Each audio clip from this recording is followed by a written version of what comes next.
Welcome everyone back to weekly weather updates, and in today's video we're going to have a look at the latest from the live radar. We'll run through the UKV, have a look at the precipitation and the temperature over the next 5 days. It is turning drier for all areas over the next few days, but it does look likely, as we have alluded to over the last few videos, it is going to be turning much colder with a northerly wind, the first proper northerly wind of the autumn, i.e. getting pretty chilly air for this time of year. A good 5+ degrees below average in terms of upper air temperatures.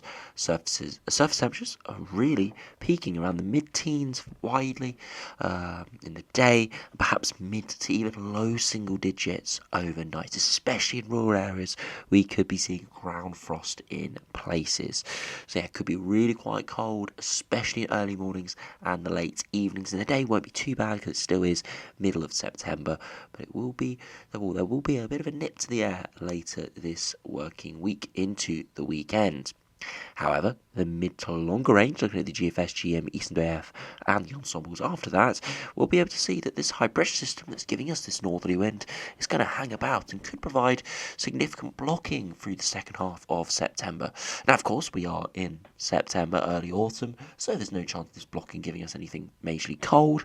Again, if we were in December, January time, we would be thinking potentially of some cold snaps, but being in September is just likely to bring us quite changeable conditions, some warmer, unsettled conditions, but also some colder, drier, northerly winds at times as well. As we'll see from the GFS especially, it's going to be alternating between warmer and colder air masses quite a lot. So this blocking could be giving us some very big changing conditions in the second half of this month. So do remember, if you enjoy my videos, make sure you like and subscribe, and remember to follow me on Twitter as well, links in description. So do start on the live radar. I'm recording this around 10 AM in the morning, and you can see that we do have that precipitation band that sat over southern England yesterday that is sinking southwards. Now, it was mostly yesterday light rain, maybe some moderate pulses here or there, and a lot of it actually didn't fall to the ground. We did have precipitation on the radar, and it never really made it to the ground. For a number of times in the day out in London where I was, there were precipitation on the radar, but nothing really falling out of the sky. And then there were other times where there was quite a lot of precipitation falling out of the sky. So we had on and off rain quite widely in the south yesterday, and it did sort of re-energise overnight, engage more, and we've got some quite heavy precipitation now across southern and southeastern portions, but it is slipping southwards and it will clear by this afternoon. So by the time you're watching this precipitation will not be an issue at all, but it's the boundary between the colder, fresher air to the north and the warmer, summer-like air to the south, and you can see some big thunderstorms taking place across parts of France, Switzerland, Italy.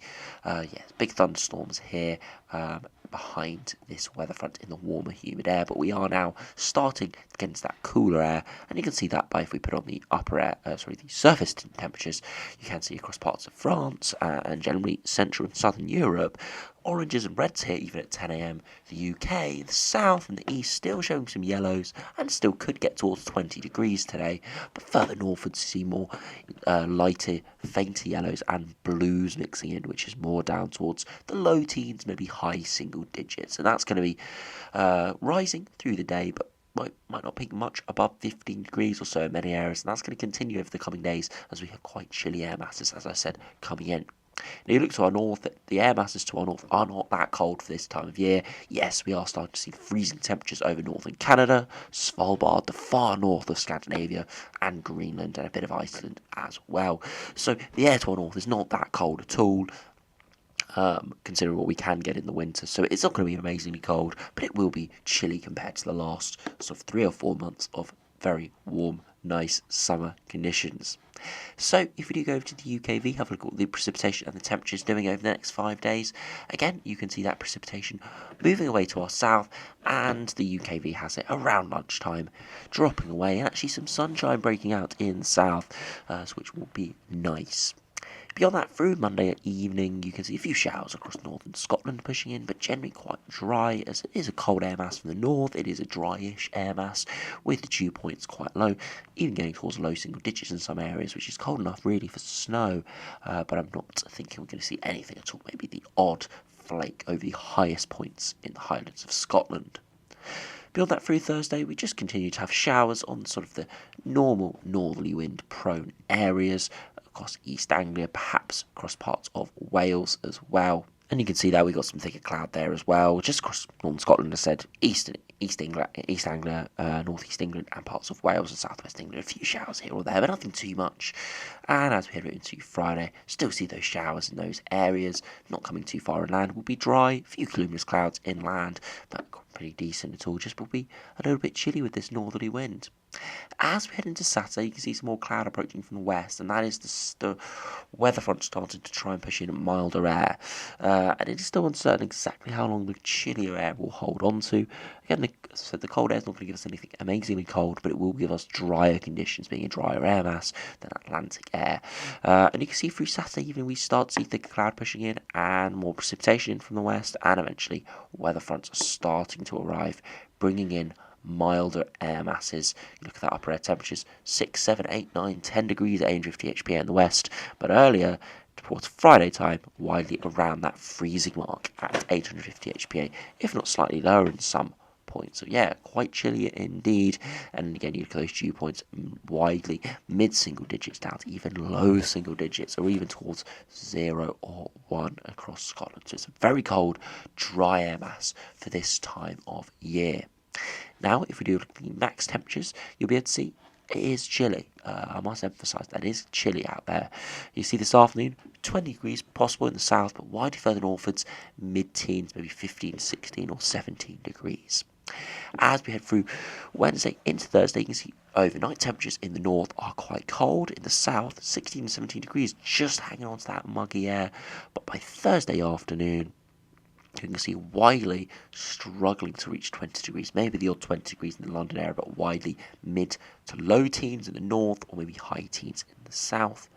And as we head towards Friday, you can see overnight very cold in the north, mid to low single digits, and in the daytime struggling to get much above the mid to high teens, widely 15 degrees or lower, 10 to 15 degrees. The far south of Ireland and the far south of England and Wales, maybe 16 or 17 degrees, but it will be a little bit nippy out there, I must say so. And Friday night looks likely to be the coldest night here. Look at those temperatures at 6 a.m, widely mid to low single digits, maybe 6 or 7 max inland. Towards the coast will be slightly warmer. The sea surface temperatures are still pretty decent this time of year. They're around 15, 16 degrees or so, or at least the surface temperatures over the sea are still quite warm, so it means towards the coast it will still be decent, but inland, we could see temperatures dropping to mid to low single digits. You can see 0 or 1 degrees is possible over some higher grounds, even in Northern England, Scotland, and maybe Republic of Ireland as well. Through Saturday afternoon, still a day of around 10 to 15 degree maxes, struggling in the south to get much above that. Maybe though 15, 16 or 17 degrees is possible in a few locations. And into Sunday, another chilly night, but milder in the west across Ireland and Northern Ireland, with the cloud coming in, but still mid to low single digits. And Sunday afternoon starting to creep up more widely, 16, 17 degrees. Still cold in some places, or chilly, but starting to climb. And you can see by Monday night, yes, still some colder temperatures through central England, but none of those low single digits that we have seen the previous nights, as that milder air does topple in. But this high pressure isn't going anywhere, so I wouldn't be surprised over the next week or two to see more of these colder northerly winds. And because we are descending towards winter, these cold northerly winds could start to get colder over the next couple of weeks. Not expecting, not expecting, and it's not really possible to get anything majorly cold until probably middle to end of November, so in around 2 months' time, so 8 weeks' time. But the next few weeks, it's still possible to get chilly conditions, maybe frosts, things like that. And of course, if we continue this blocking pattern through the autumn, it could be interesting once we start to get to periods where we can actually get colder weather. So, if we do go to the GFS and see what that is showing over the next couple of weeks, again, you can see the northerly wind pushing in at the moment, really quite chilly. Look at the upper air temperatures, getting down to freezing at 850 HPA, the potential equivalent temperatures. Look at those blues pushing in, really quite cold. And again, the temperature deviation, a good 4 to 6 degrees below average, quite cold indeed. Beyond that, the high pressure does topple, and again, if we actually put the pressure charts on, you'll be able to see the high pressure here. It tries to head towards Scandinavia and tries to pull a bit of an easterly wind in. Doesn't really get going, and of course the continent isn't too cold this time of year, so you can see the air mass isn't too bad. It'll be low dew points, it'll be a dry air mass, but it won't be amazingly cold, but it won't be amazingly warm either, because you can see Eastern Europe, cooler air is starting to move in. Beyond that, though, the high pressure does eventually peter out. We could even put up a bit of a temporary southerly wind there. And right in the longer term, look at that, another northerly wind is poised as we do build a big ridge of high pressure, really strong ridge of high pressure in the North Atlantic towards Iceland. Another northerly wind is poised here. Again, the potential equivalent in temperature, you can see even colder northerly wind potentially coming in there on the backside of this low. So as I said, it could be getting colder. And remember, this is in 2 weeks' time. It's very uncertain, unlikely to play out exactly like this. But you can see, even only in 2 weeks' time, these colder northerly winds are getting just that much colder. And again, those blues would strengthen as they reach the UK, as we are generally much wilder than the North Atlantic and parts of Iceland and Greenland are this time of year. So yeah, we'll have to see exactly how it does play out, but GFS continuing the blocking pattern around, giving us a bit of an easterly wind potentially later next week, then maybe even a southeasterly wind temporarily, before eventually we transition into a low pressure system for another northerly wind on its back edge. So yeah, we'll have to see exactly what happens, but high pressure doesn't really look like it's going anywhere from this GFS run today. So if we move to the GM run, see how that does compare. Again, a northerly wind in at the moment. The high pressure does topple. Sits over the top of us, no easterly winds, so it doesn't get positioned particularly far northwards, and eventually it does slowly move away, but actually pushes the jet stream northwards. So GFS had a big amplified jet stream. The GM just has it shoved northwards, and all the low pressures well to our north, and you can see we actually aren't too bad under higher pressure, with generally warmer air masses to our south. You get the temperature deviation, again, slightly above average, maybe 2 to 4 degrees above average, so not too bad. But again, surface conditions could be colder because of inversions, things like that this time of year. Those risks are starting to come into play. So we'll have to see exactly what happens with that. But GM definitely keeping the high pressure around, but not pushing it further northwards, not amplifying the jet stream as much. So still a blocking pattern, still high pressure sitting around or over the top of us, but not in the same position as the GFS, so giving drastically different conditions on the surface. If you have a look at the ECMWF, see how that does compare. Again, northerly wind pushing through at the moment. The high pressure does topple, tries to push up towards Scandinavia, doesn't quite get there, and eventually we do see lower pressure trying to push through. But again, not as much of a potent ridge as the GFS, but still a slight northerly wind pushing through in a colder air mass. Again, it's not that cold, it's not crazy cold. It's pretty much as cold as the northerly wind we're seeing this coming week, but it is still going to give chilly conditions, potentially ground frosts, and things like that, which are going to become more of a feature over the coming weeks. Now, as again, this happens every year, but coming off the 4-month-long summer, we've had the real hot conditions, the 40 degrees in July, the multiple heat waves we've had where temperatures reaching mid-30s widely. It is going to feel like a shock. It really is going to feel chilly, and I think a lot of people, even though wintry conditions, we probably saw snow maybe 6 months ago or so, back in like March, April time for some, it does feel a long time ago, and I bet some people have even forgotten what proper cold does feel like. So yeah, it is going to get cold.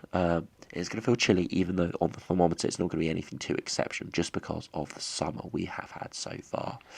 If we've finished by having a look at the ensembles, look at the GFS ensembles in London, again you can see very warm at the moment, but dropping considerably over the next couple of days. Good 10-degree temperature drop, but about 15 degrees from its peak a day or so ago.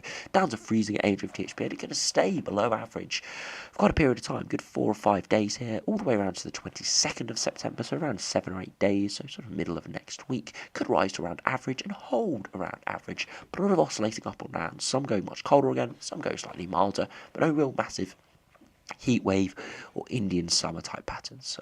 Indian summer where we get proper summer conditions, but into the middle of autumn, really. Precipitation still is reasonably low. Some precipitation spikes, so signal of lower pressure pushing in. But as we saw by those pressure charts, yes, high pressure is around, but still possible to see low pressure push in, but still not too high in terms of precipitation spikes. You look at the sea level pressure, it is generally higher pressure dominating at least for the next week to 10 days. Longer term, there are some uncertainties there.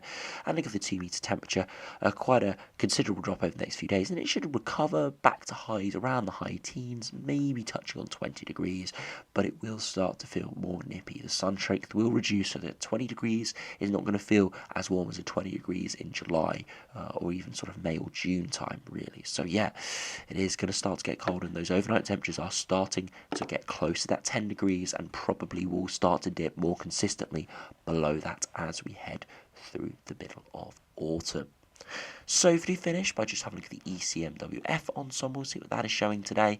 Again, very warm, very similar to the GFS, dropping considerably over the next day or so, down towards freezing at 850 HPA, and then holding around that quite a period of time, even colder than the GFS ensembles, and only rising once again around that 22nd or 23rd of September mark, and then holding around average, but being really dry on the way there. So a dry, cool or cold period coming up, and potentially some blocking in the longer term. Precipitation signal does increase in the longer term once again, but no real major temperature bias here, just some above, some below, and nothing crazy on the precipitation. So definitely some of the ensemble members having lower pressure return, but I still think the majority have high pressure around. Still could have low pressure over the top of us, but blocking is in control, at least to a certain extent.